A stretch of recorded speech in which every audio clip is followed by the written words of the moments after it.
Welcome to NuclearCast, the official podcast of the ANWA Deterrence Center. Each week, we bring you leading experts for a lively discussion on topics related to strategic nuclear deterrence. Our host is Dr. Adam Lowther, Director of Strategic Programs at the National Strategic Research Institute. The views of the hosts and the guests are their own.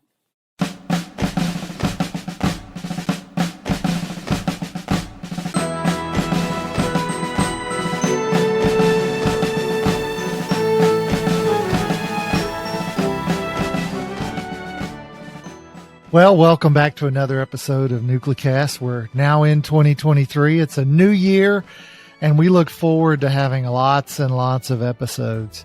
Now, today, we're doing something a little different. Our guest is David Craig. Now, for those of you that know David, he is the editor of RealClearDefense, and of course, he is a retired Marine. Actually, he was a professional student, joined the Marines at 30, spent a career in the Marines, left the Marines, and then became the editor of RealClearDefense. So he's had a very interesting career. And today we're going to talk about writing. And for all of those out there who are folks in the nuclear enterprise, writing's it's something that you sometimes say, that's what other people do. But David and I are going to talk today, and maybe this is something you want to think about yourself. And so with that, welcome to the show, David.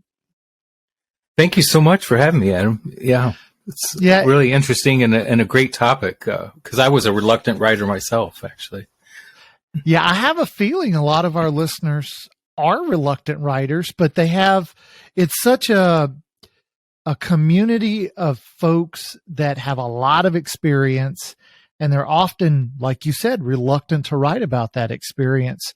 So give us a little bit about how you ultimately became the RealClearDefense editor from a practitioner's background. Well, one of my good friends now was one of the lieutenants when I was in Afghanistan. I think I was a gunnery sergeant then, maybe master sergeant. So I was the fusion chief for 2nd Marine Division, so the ground element of Helmand Province. John Waters, and he and I had a great deal of synergy while we were working in Afghanistan, and we were just clicking on all cylinders, providing intel to our commanding general, General Cropperata, as well as our Major Nate Crick, who's now a colonel, I believe. And I had a health episode. But anyhow, I was going to retire at 20 anyhow, and my buddy John knew this. And just about a year or so before I retired, he asked me if I wanted to do this job as the editor of RealClearDefense. And I thought, wow, that's just so outside of my field of expertise. And he said, no, it's not. And I said, why do you say that? And he said, well, we are writing 1-page intel assessments every day. He said, no one writes that much. No one at the New York Times, anywhere, writes that robustly for that period of time. And he said, so don't think that you can't do it. So I got approval to do it. So I started part-time even before I'd retired, and then went full-time as soon as I retired in 2016. And ever since, and I've just been trying to sort of reach out to veterans and experts in the field of all issues relating to defense and national security, so to speak. And I've enjoyed it ever since. Yeah, we've got a lot of folks who, your audience has a lot to do with sort of the DC Beltway area. That's one of the areas where you're most widely read, and you get a lot of think tankers and a lot of folks who may not have the background, the experiential background to having done all the things that they're writing about. And so if you were to make a sort of a plea to those out there who are performing the mission, military guys, intel guys, all that broad swath of folks who actually perform the mission for nuke guys, we've got guys at the labs, we've got, NNSA folks, we've got military, we've got lots of folks performing the mission.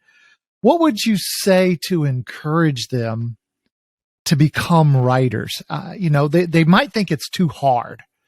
But what would you tell them?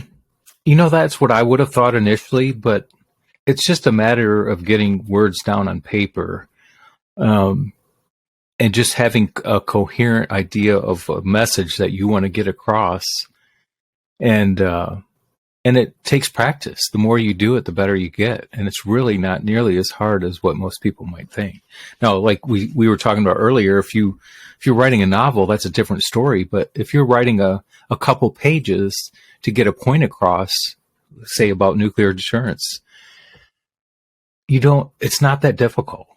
You just need a few solid factual examples or references, to bolster your case and consider some counter arguments. But, it just has to flow, just like a conversation with someone. You want to make sure that whoever's reading it, whoever's listening to you in your conversation can understand your points and where you're going with your thesis or your statement that you're trying to get across.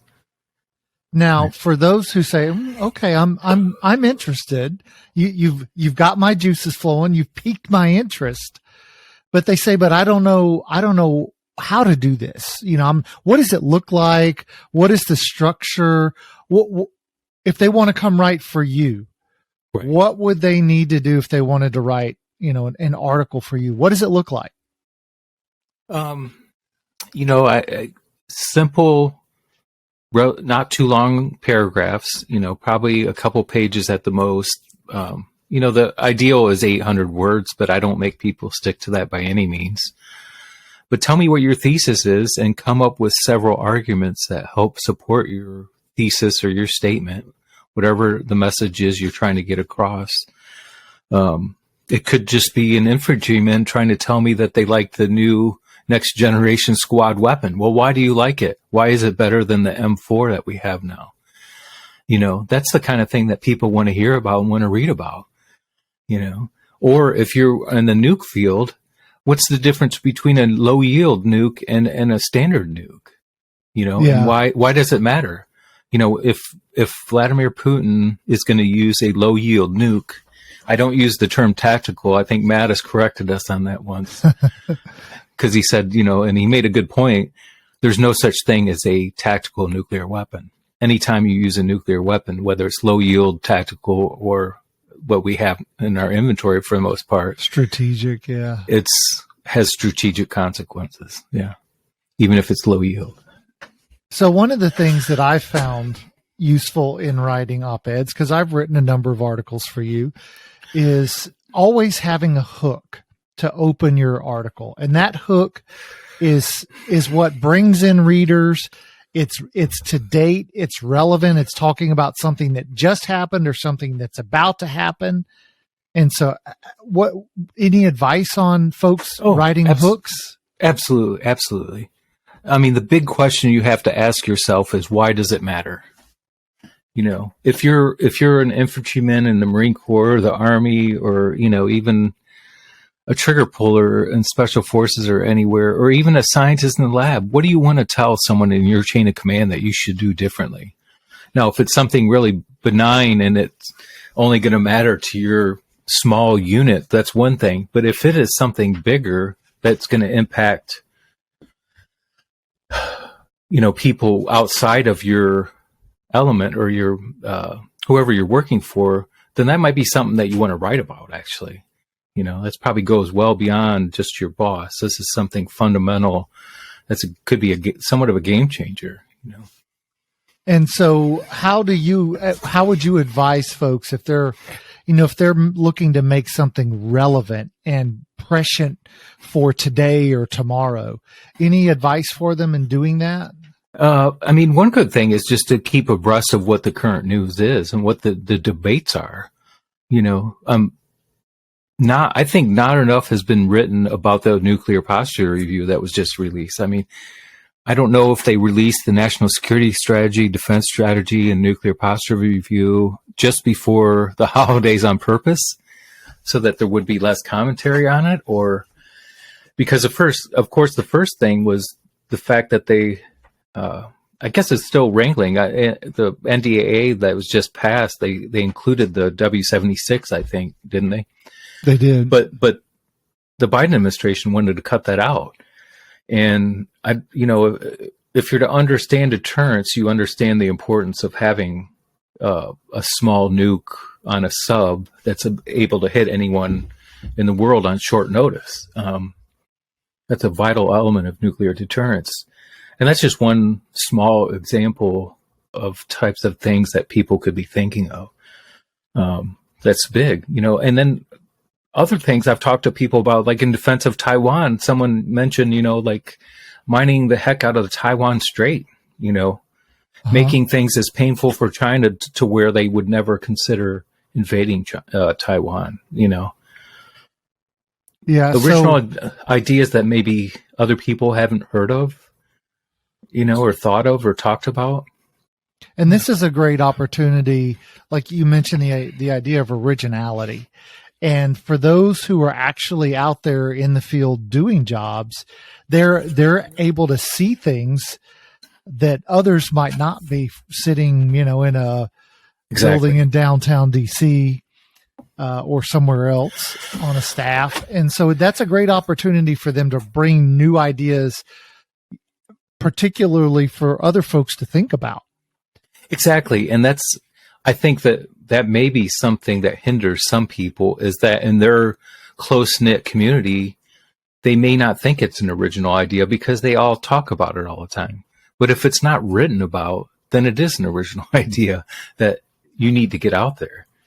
Yeah, you make a good point, and I think it's a valid one for those that are involved in these very specialized fields, whether it's, talking about low yield nuclear weapons or mining operations or squad automatic weapon, whatever your topic. If that's what you do, you assume everybody knows. But in reality, 99.9% of folks don't know what you're talking about, which is an opportunity for you to inform the rest of the public. Right. And in fact, with nuclear fusion on the horizon now, that's our breakthrough to making it scalable and, wide scale use may just be someone thinking outside the box to take it to that next level where we get to that point, Yeah. And it's funny you mention that, because on NucleCast, we focus a lot on the NNSA and on DOD and on the labs and on the sort of the defense side of nukes, but we also talk nuclear power and small modular reactors and things of that nature. They also have a military implication, but so I've started to follow the nuclear energy side a lot more, because it's undergoing some radical changes in modern and just new designs, but I don't see a lot being written on it, particularly in the broader news media. So there's an opportunity there for those in that industry who may be listening to our show to write for RealClearDefense or others. Well, yeah, I mean, the DOD, I think DARPA, and I can't remember what other agencies are actually looking at small nuclear reactors for deployed forces to be able to use, and even small nuclear reactors in space. But of course, that would violate some existing treaties, I believe. But they're at least looking at those kinds of things.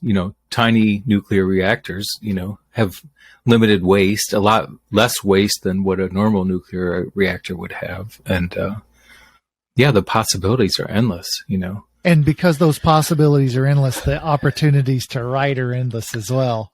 Exactly. Someone out there that if they just read a little bit about what they did to make this last nuclear fusion reaction take place, the reason that it's significant is that the energy output actually, for the first time, exceeded the energy input to get this reaction. Well, a scientist might be able to look at that and think, well, why don't we try this? Or give them a series of options of other ways that we could approach it, but we aren't hearing from them. Yeah. So if I were to set, somebody down in front of you, Sergeant Snuffy, or, scientist Snuffy, or, pick a Snuffy of any flavor. And you were to say, okay, I want you to write me an article on, let's just pick nuclear weapons as a topic, on the possibilities of low yield nuclear weapons in Ukraine. What would you describe them sort of in a 1, 2, 3, 4 kind of way as a means to, this is how I want you to write? Because a lot of people are out there and they're saying, they might be listening and they're saying, this is all well and good, Adam.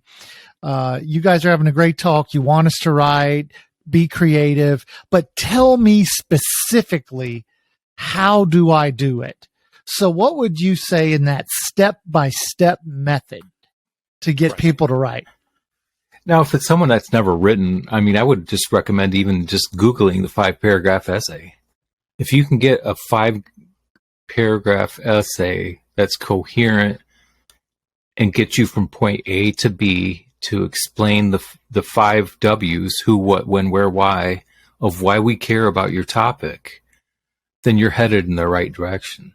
The second step is to read it to a friend. Does it read it to your friend, or have them read it and ask them the question, does this make sense and does it follow? Does A, B, and C equal D? Yeah. Does this all make sense to you? Does it go together? And because when we read our own work, we often miss things that we, bad habits sometimes of things that we might do wrong. But if you just read it out loud, you'll also tend to identify errors that you've made, or whether or not your argument even makes sense. Mm-hmm. But you always want to consider the counter argument to your whatever it is that you're making as well. Right. So that's step 1 and 2. Would there be a step 3? Yeah, I mean, a lot of people will reach out to me and just give me the topic of what they want to write on, and whether or not it was something that I was interested in or not, before they even bother, wasting the time writing something in its entirety. And so that's pretty good too. I mean, I'm still in the dark on how well they write and things like that, but that's a good way to engage. Step 3 would be, once you think you have a finished product, that's when you want to start submitting it to places that you think might be viable. But if, say, you're a scientist, you may even want to have someone else you work with look at it for sure. Yeah. And then you want to have someone outside of your community take a look at it as well, because they're going to be able to tell you, wait, well, you're talking amongst yourselves here. You're a bunch of grunts, trigger pullers. This is something that I don't get. And they can tell you how to make it reach a broader audience as far as the way you've written it. But after you've kind of done all those things, then it's probably time to try to submit it somewhere. Yeah, and looking up any submission guidelines that, for me as a writer, I look for submission guidelines. Is there a certain length they want? Is there a certain style they want? What might they be interested in? And so I try to meet those submission guidelines, and then I find, who do they want me to submit it to? Right. And then exactly. And then a lot of times, they'll tell you, wait 3 days, and if you don't hear from us, send it elsewhere. And I can tell you from my own experience that you're not always going to get your stuff picked up. So you got to be ready to submit it to multiple places, and that's okay. It's not a knock on you personally. So folks shouldn't, get upset if their work isn't picked exactly up. Right. I mean, I do have people that help me. I mean, John helps part-time, and then there's another guy that posts our PM update, but I'm almost a one-man show. So if I don't respond right away, it's not a knock against you. It's just, things going on at the time, and I'm so overloaded that I may have even missed your email or something. Yeah. But a lot, yeah. And I don't get it, but a lot of these other outlets a lot of times won't even respond at all. Yeah. So don't get discouraged by whether or not you hear back from people. You just have to keep trying. Yeah. Now, and once you get out there and you get published somewhere, that kind of opens the floodgates, because you're much more likely to get accepted to be published in other outlets after that. It's now time to take a quick break in the show. And so we're talking to David Craig, the editor of RealClearDefense, and we're talking about writing because NucleCast is a podcast, but we want our listeners to get out there, be active, and write, and share with the world your expertise. So we'll be right back.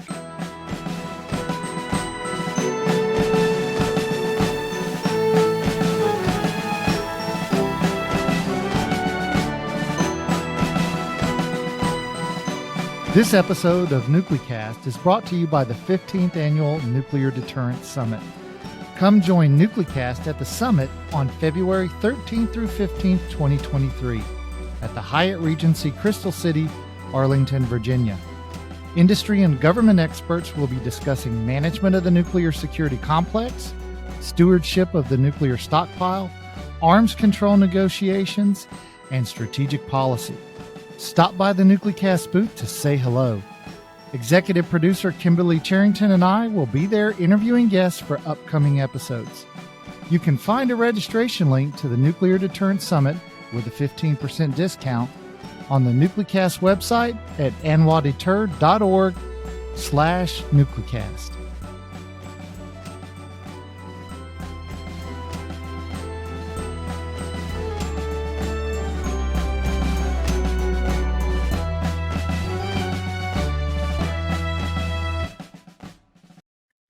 Okay, we're back and we're talking with David Craig, editor of RealClearDefense, and we've been talking about writing, a topic that is near and dear to my heart, to his heart. And, you know, Dave, one of the things that a few years ago, Keith Payne did some analysis, and his folks at NIP did some analysis in which they looked at the number of articles that were written by advocates of nuclear disarmament, and then those that were written by folks in the field that were proponents of nuclear modernization and a robust deterrent. And what they found was that there's about 6 articles written by advocates of disarmament for every one article written by a proponent of modernization and deterrence. And so in many respects, part of what I wanted to encourage our audience today in bringing you on is that there's this debate that's going on out there. And by sheer numbers, numbers and the funding of organizations, you know, whether it's Plowshares, whether it's Global Zero, whether it's Arms Control Association, Carnegie Endowment, you know, Union of Concerned Scientists, Federation of American Scientists. There's a lot of organizations producing a lot of written work that are advocating disarmament. And I would submit that their arguments are deeply biased and not particularly accurate much of the time. And so you and RealClearDefense has been a place where advocates of modernization and those who would like to write and describe the threats that they see, you've published a lot of that work. And so at a time when in many respects, just by sheer numbers, we're losing the debate, those of us that advocate modernization and a deterrent, what would you say to folks who are saying, okay, all right, you're pushing me and I'm thinking about it. I want to write. What kind of additional encouragement might you give folks? Why is it important? Well, the frustrating thing for me is that, you know, there's no way diplomatically that we're going to get everyone to disarm. There's a World War II documentary by Ken Burns. We were talking about his documentary on Hemingway earlier, but his World War II one of the biggest takeaways for me was this Marine Corps pilot that, for the most part, during the documentary would talk about how gruesome the war was. You know, they were dropping, you know, we were using napalm in the Pacific Islands. We're killing all these people, and all the torture and just the absence of humanity during the war. But at the end of the documentary, he said, unfortunately, no matter what we do, there's evil in the world, and it comes about from time to time. And the only way to eliminate that evil is to eliminate it, to kill it. And so with nukes, we have adversaries or potential adversaries that have nuclear arsenals. And no matter what they say or do, they're not going to get rid of them.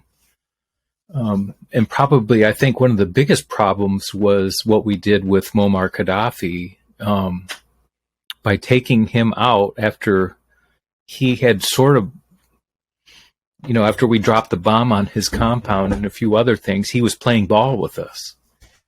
But by taking him out recently before the Benghazi situation, we sent a message to the world that giving up nukes isn't going to get you what you want. They're going to come after you anyway. So that's the message that North Korea has heard loud and clear. That's the message that Iran has heard loud and clear. I think the thing that as a trigger puller, you realize as a realist sort of perspective on things, that the bullies and the evil in the world only know one thing, and that's a punch square in the face. They're not going to back down. They're not going to play nice. They're not going to do what you want to do just because they think it's great. Like even though Gorbachev was a rational actor, we didn't get to the point of cutting down our nuclear arsenals until it was, the verification process we had. We actually sent people to Russia to inspect all of their facilities, and they brought people here, and it was a long and arduous process. But I don't think we'll have that again unless we get another person like Gorbachev, and it doesn't look very likely in the near future. Yeah. So, but we don't have enough people that understand deterrence well enough, that understand that there's a need to have a legitimate nuclear deterrent. And that's the other thing that these adversaries know. They know what we're capable of. They know what to fear. So if we don't produce a W-76 and we don't have the full nuclear capability, then we don't have nuclear deterrence. If we don't have nuclear deterrence, then we don't have the overarching threat to prevent anyone from attacking us or any of our allies.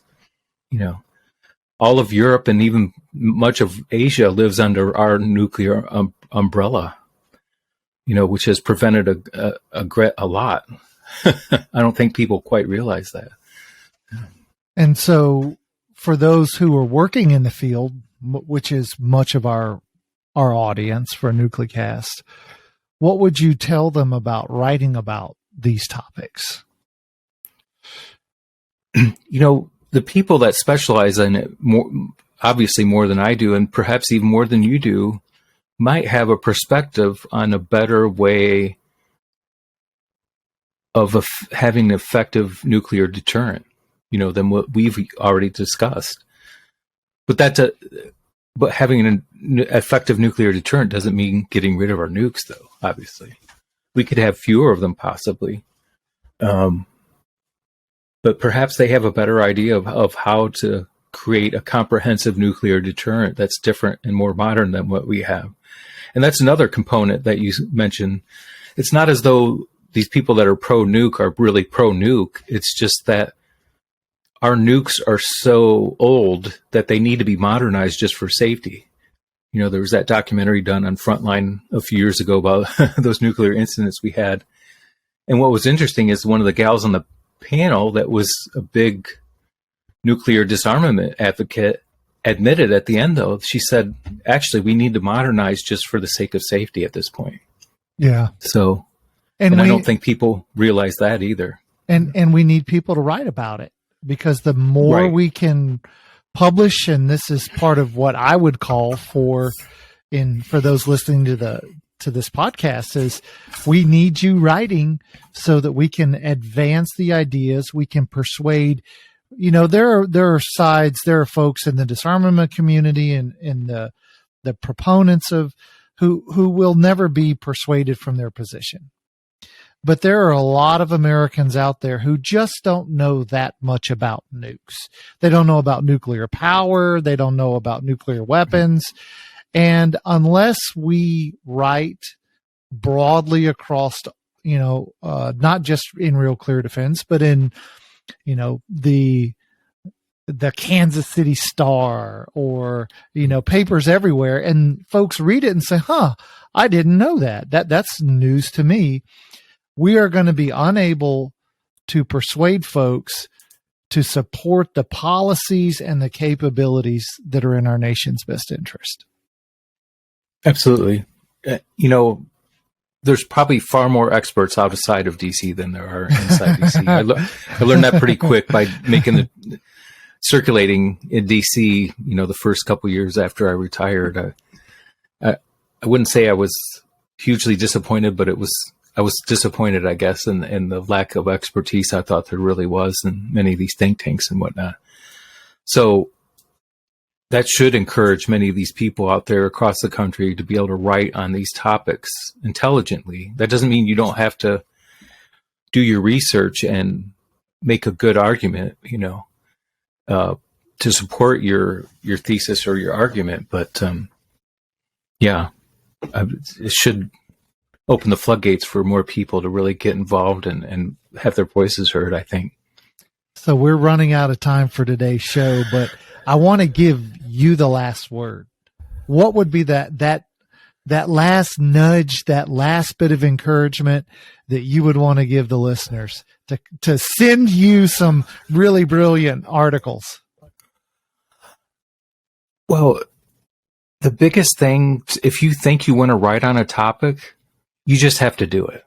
Stop questioning yourself. Just do. You just have to get beyond that point, and you just have to do it. That's what I had to do in my book. Sometimes it takes a friend to get you to do it. My buddy John got me to do it. But I think, you should just do it yourself and don't take no for an answer. We're successful in life, not because we got turned down 10 times. It's that one time that we didn't get turned down, Yeah. So you just have to get out and do it. Stop wasting around and get your voice to be heard. All right. Well, I want to thank you, Dave Craig, editor at RealClearDefense, and I want to thank our listeners today for joining us on this episode of NucleCast. I hope you're motivated to go out there and write and to let the world know what you think and to share your ideas. And we'll see you again on the next episode of NucleCast. Thanks, David. Thanks, Adam.